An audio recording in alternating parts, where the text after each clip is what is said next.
Hi viewers, welcome to my channel. ఈ వీడియోలో మనం మెయిన్గా మాట్లాడబోయే విషయం ఏంటంటే, నిన్న పవన్ కళ్యాణ్ గారు కాకినాడ యాంకర్ పోర్ట్ అని ఏదైతే ఉందో ఆ యాంకర్ పోర్ట్ని తనిఖీలు చేయడం జరిగింది.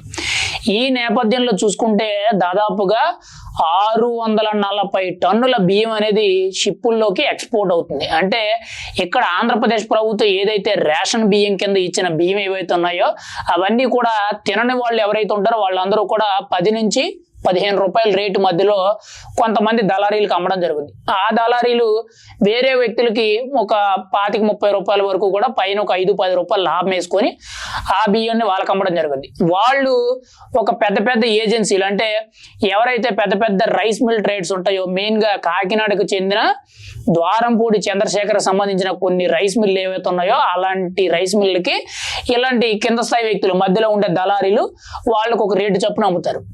వాళ్ళు అక్కడి నుంచి కాకినాడ పోర్టును బేస్ చేసుకొని అక్కడి నుంచి కూడా కొన్ని 100,000 టన్నుల ఈ రైస్ అయితే ఆఫ్రికా దేశానికి ఎక్స్పోర్ట్ చేస్తున్నారు.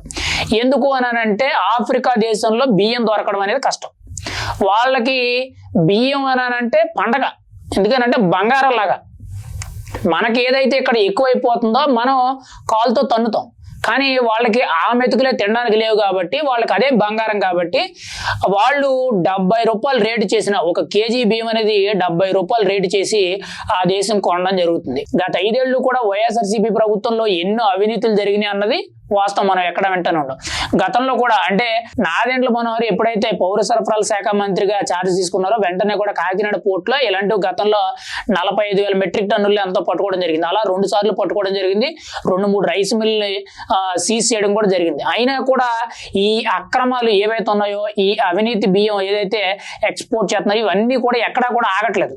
అయితే నిన్న తాజాగా చూసుకుంటే పవన్ కళ్యాణ్ డైరెక్ట్ గా కాకినాడ పోర్టులోకి వెళ్ళి ఏకంగా నడి సముద్రంలోకి వెళ్ళి ఆ షిప్పు ఎక్కడైతే ఉందో ఆ షిప్పు దగ్గరికి వెళ్ళి షిప్పులోకి వెళ్ళి అసలు ఎటువంటి బియ్యం ఏంటి అనేటట్టు ప్రతి ఒక్కటి కూడా చెక్ చేసి సీజ్ ద షిప్ అని ఒక్క మాట చెప్పడం జరిగింది. అంటే పవన్ కళ్యాణ్ గారు ఆ ఒక్క మాట చెప్పడంతో మొత్తం ఆంధ్ర రాష్ట్రం అంతా కూడా అట్టుడుకుపోయింది.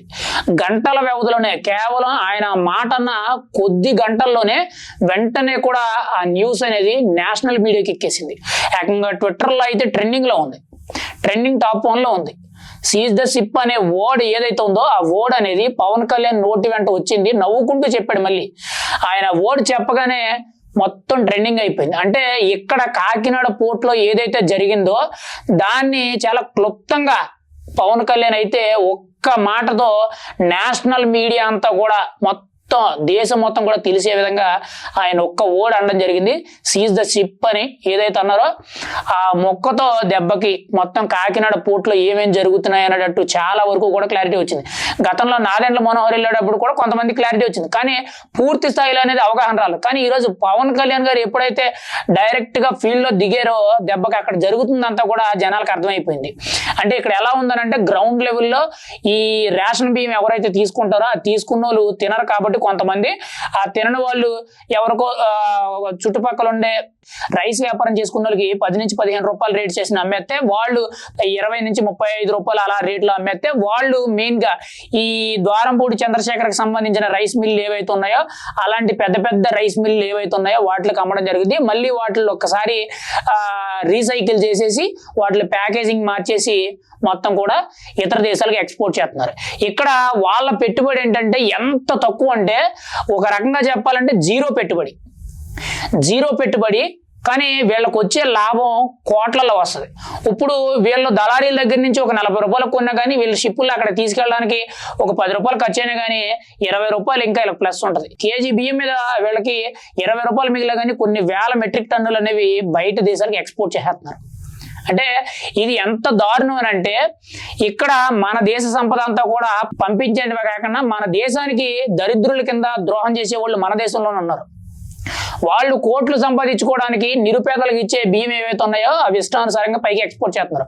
కానీ ఇక్కడ వాస్తవం ఏంటంటే ఇక్కడ చిన్న పొరపాటు కూడా ఉంది. ప్రజలు ఎవరైతే ఆ బియ్యం తినరో ఆ తినడం వల్ల బియ్యం వదిలేస్తే వేరొకరికి ఇస్తారు.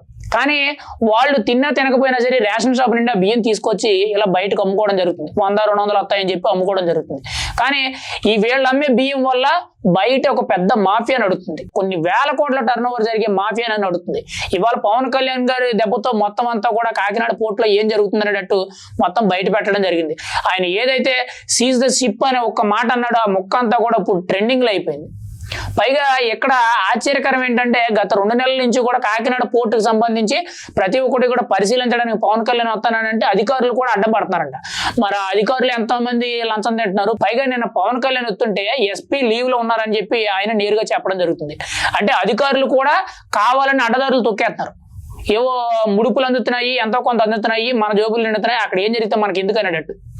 మరి అంత దారుణంగా పైగా ఈ కాకినాడ పోర్ట్ ఏదైతే ఉందో అది ప్రైవేట్ పోర్ట్ అవ్వడం వల్ల ఇష్టానుసారంగా ఎంత ఓన్లీ ఈ భీమే అక్కడ మాఫియా జరుగుతుందా, లేదనంటే గంజాయి కానీ డ్రగ్స్ కానీ ఇలాంటి మారక ద్రవ్యాలు కానీ ఇంకోటో మన గతంలో కూడా చూసాం. వైజాగ్ పోర్ట్ లో ఏకంగా ఒక కంటైనర్ డ్రగ్స్ దొరికినాయి అని అంటే చిన్న విషయం కాదు. అంటే పోర్టులు ఆధారం చేసుకొని ఎంతో క్రైమ్ అనేది నడుస్తుంది. అది కూడా అది ప్రైవేట్ పోర్ట్ అని చెప్పి కేవలం ఒక రోజుకి ఎగుమతులే కానీ దిగుమతులే కానీ ఈ కాకినాడ పోర్టుకి 1100 లారీల వరకు వచ్చే అవకాశం ఉందంట. మరి 1100 లారీలు వచ్చే అవకాశం ఉంటే ఎంతమందిని సెక్యూరిటీ పెట్టాలి అక్కడ కేవలం 11 మంది సెక్యూరిటీతో ఆ పోర్ట్ అనేది నడుస్తుందంట. అంటే పవన్ కళ్యాణ్ గారు అక్కడ జరిగే దారుణం అంతా కూడా బయట తీయడం జరిగింది. నిన్న పవన్ కళ్యాణ్ గారు ఆ షిప్ లోకి వెళ్ళి మెయిన్ గా 640 టన్నుల ఈ బియ్యం ఏవైతే ఉన్నాయో అప్పటికి లోడ్ చేసిన బియ్యం అనేవి ఇంకా ఎక్కడెక్కడి నుంచి వస్తున్నాయి, ఇంకా రైస్ మిల్లు ఎంత ఉన్నాయి అనేది ఇంకా క్యాలిక్యులేషన్ అవ్వలేదు. కానీ కేవలం ఆ షిప్పుల వరకు దొరికిన వరకు కూడా 640 టన్నుల బియ్యం అనేది దొరికిందంట. అంటే ఎంత దారుణంగా ఉందనేది మీరు ఆలోచించుకోవాలి. ఇంకా ఇలాంటి అవినీతి అనేది బయటకు తీయవలసిన అవసరం ఉంది. ఏదేమైనా కానీ నిన్న పవన్ కళ్యాణ్ చేసిన పనికి మొత్తం రాష్ట్రమే కాదు దేశం మొత్తం కూడా చూస్తుంది. పవన్ కళ్యాణ్ 2.0 ఓచకోత పరిపాలన ఎలా ఉంటుందా అని చెప్పి చాలా క్లియర్ గా అర్థమవుతుంది.